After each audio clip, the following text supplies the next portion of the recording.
नमस्कार। डॉक्टर वंदना रस्तोगी, सहाचार्य संस्कृत द्वारा संस्कृत विषय के इस ई व्याख्यान में आप सबका स्वागत है। इस व्याख्यान श्रृंखला में हम महाकवि कालिदास द्वारा विरचित कुमार संभव महाकाव्य के प्रथम सर्ग का अध्ययन कर रहे हैं, जिसके प्रारंभिक पद्यों में हिमालय वर्णन के प्रसंग में हिमालय की विभिन्न विशेषताओं का सरस सजीव निरूपण कालिदास द्वारा किया गया है। इसी क्रम में प्रस्तुत पद्य में हिमालय में प्रवाहित होने वाले वायु का वर्णन करते हुए कालिदास कहते हैं, भागीरथी निर्झर सीकराणाम वोढ़ा मुहुः कंपित देवदारुः यद्वायुरन्विष्ट मृगैः किरातैः आसेव्यते भिन्न शिखंडी बर्हः। पद्य का अन्वय इस प्रकार है। भागीरथी निर्झर सीकराणाम वोढ़ा मुहुः कंपित देवदारुः भिन्न शिखंडी बर्हः यद्वायुः अन्विष्ट मृगैः किरातैः आसेव्यते। अन्वय के अनुसार अर्थ इस प्रकार है। भागीरथी गंगा नदी को कहा जाता है। गंगा नदी के निर्झर झरनों की, सीकराणाम जल बिंदुओं का, वोढ़ा वहन करने वाला। गंगा नदी जहाँ हिमालय के उच्च पर्वत शिखरों के अंतर्गत झरने के रूप में प्रवाहित होती है, तीव्र वेग से प्रवाहित होती है, तो उससे उठने वाले जल बिंदुओं को हिमालय का वायु वहन करता है, उन जल बिंदुओं से युक्त रहता है। तो गंगा नदी के झरनों के जल बिंदुओं का वहन करने वाले मुहुः बार बार कंपित देवदारुः देवदारु के वृक्षों को कंपित कर देने वाले, कंपायमान करने वाले, भिन्न शिखंडी बर्हः, शिखंडी मयूर को कहते हैं, मयूर के पंखों को भिन्न अलग अलग कर देने वाले, बिखरा देने वाले, प्रकंपित कर देने वाले, यद वायुः जिस वायु का, हिमालय के जिस वायु का, अन्विष्ट मृगैः मृगों का अन्वेषण करने वाले, मृगों की, पशुओं की खोज करने वाले, किरातैः वनचरों के द्वारा, वनचर जातियों के मनुष्यों के द्वारा, आसेव्यते भली भांति सेवन किया जाता है। यहाँ मूल वाक्य यदि हम देखें तो यद वायु जो हिमालय का वायु, किरातैः आसेव्यते किरातों के द्वारा, वनचरों के द्वारा, वनचर जनजातियों के द्वारा सेवन किया जाता है। किरातैः का विशेषण दिया गया है अन्विष्ट मृगैः मृगों का अन्वेषण करने वाले। हिमालय के वन प्रांतर में स्थान स्थान पर वनचर जातियों के लोग घूमते रहते हैं, पशुओं की खोज करते रहते हैं, क्योंकि पशुओं का शिकार करना ही उनका कार्य होता है। वायु के यहाँ पर जिस वायु का सेवन वनचर जातियों द्वारा किया जाता है, उस वायु के यहाँ पर 3 विशेषण दिए जा रहे हैं। मल्लिनाथ ने अपनी संजीवनी टीका में इस विषय में लिखा है, क्रमाद विशेषण त्रयेण शैत्य सौरभ्यमान्द्यान उक्तानि।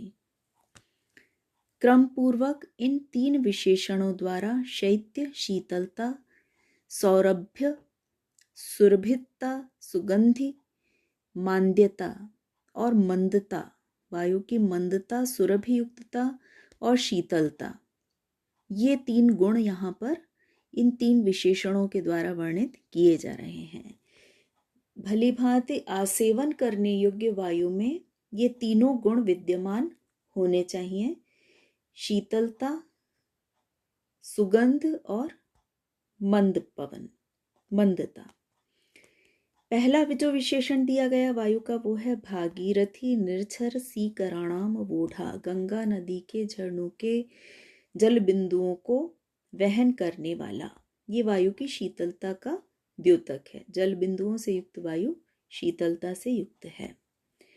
मुहुः कंपित देवदारुः देवदारु के वृक्षों को कंपित कर देने वाला। देवदारु के वृक्षों के संपर्क में आकर के जो वायु प्रवाहित हो रही है वह देवदारू वृक्षों की सुगंध से युक्त है। और तीसरा विशेषण दिया गया है भिन्न शिखंडी बरह, मयूरों के पंखों को हिलाने वाला। इतना मंद है वह वायु कि वह मयूरों के पंखों को धीरे से हिला भर देता है। यदि तीव्र वेग वाला वायु होगा तो उसका सेवन भलीभांति सुखपूर्वक नहीं किया जा सकेगा।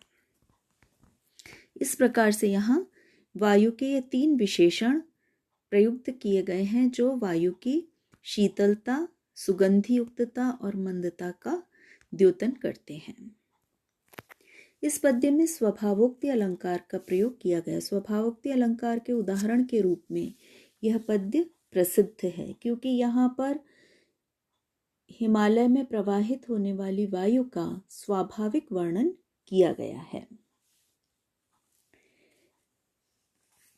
यहाँ यह उल्लेखनीय है कि स्वभावोक्ति अलंकार से समलंकृत इस पद्य में कालिदास की संश्लेषणात्मक काव्य शैली हमें देखने को मिलती है। यह उस संश्लेषणात्मक काव्य शैली का अद्वितीय उदाहरण कहा जा सकता है।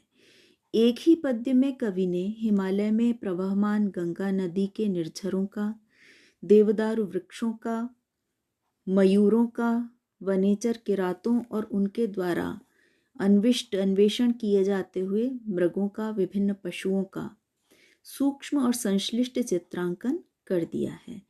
ये कालिदास जैसे रससिद्ध कवि ही कर सकते हैं। उपजाति छंद का यहाँ प्रयोग है।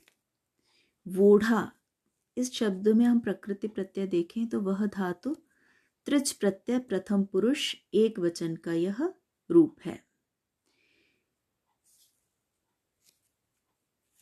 इसी प्रकार से अन्विष्ट मृगैः, अन्विष्टा मृगाः यैः, अन्विष्ट मृगैः बहुव्रीहि समास यहाँ पर है।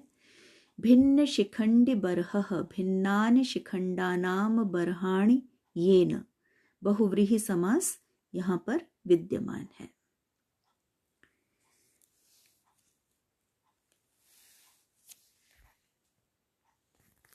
अगला पद्य हिमालय के उत्तुंग पर्वत शिखरों का संकेत कर रहा है। सप्तर्षि हस्तावचितावशेषाण्यधो विवस्वान परिवर्तमानः पद्मानि यस्याग्र सरोरुहाणि प्रबोधयत्यूर्ध्वमुखैर्मयूखैः। अन्वय इस प्रकार है। यस्य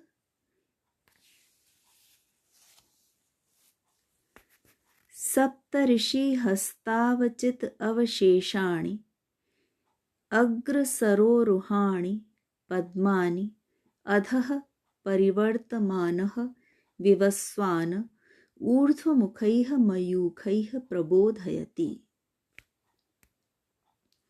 अन्वय के अनुसार पद्य का अर्थ है सप्तऋषि, 7 ऋषियों के, सप्तऋषि मंडल में विद्यमान 7 ऋषियों के हस्त हाथों से अवचित अवचयन करने के बाद, चुनने के बाद, अवशेषाणि शेष रहे बचे हुए, पद्मानि कमलों को, अधः नीचे, परिवर्तमानः घूमता हुआ,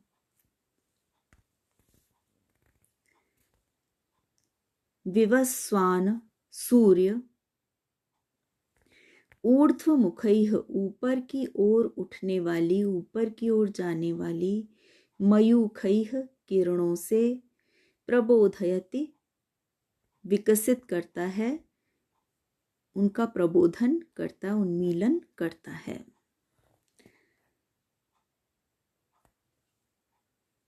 अग्र सरोरुहाणि, अग्र ऊपर की ओर, उन्नत, सरो जलाशय में, सरोरुह जलाशयों में उत्पन्न।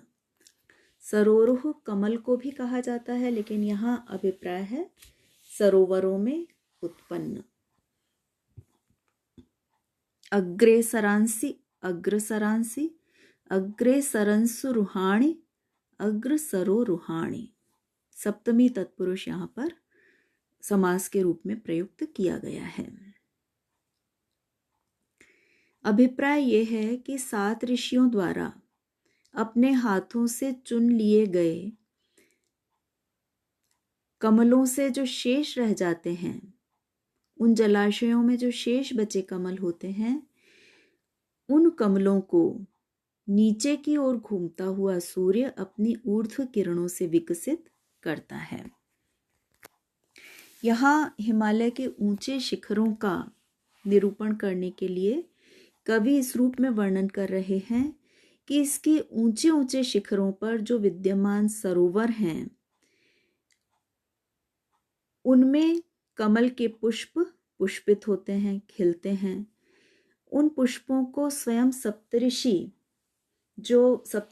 नक्षत्र मंडल जो आकाश में अत्यंत ऊंचाई पर अवस्थित हैं, उस मंडल में परिगणित ऋषिगण अपने पूजा कार्य के लिए उन सरोवरों से कमल के पुष्पों को चुन लेते हैं। उनके अवचयन के उपरांत शेष रहे कमलों को ही सूर्य विकसित करता है और सूर्य भी उन अग्र सरोवरों से, उच्च सरोवरों से नीचे के मार्ग में ही रह जाता है। अतः ऊर्ध्वमुखी किरणों से ही वह उन कमलों को प्रबोधित कर पाता है, न कि अधोमुखी किरणों द्वारा। अर्थात सूर्यमंडल से भी उन्नत हिमालय के शिखरों का यहाँ पर निरूपण किया जा रहा है। हिमालय की इस ऊंचाई का वर्णन इस रूप में किया गया कि सूर्य भी हिमालय के अधोभाग में ही घूमता है। यह हिमालय की महिमा है। यहाँ उदात्त अलंकार का प्रयोग माना गया है।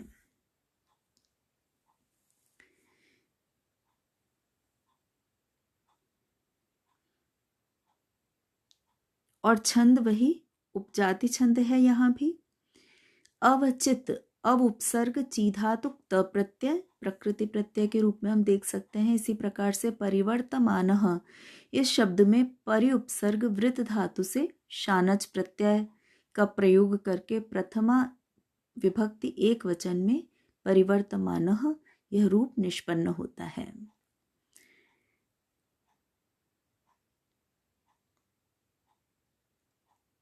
आज के व्याख्यान में इतना ही। धन्यवाद।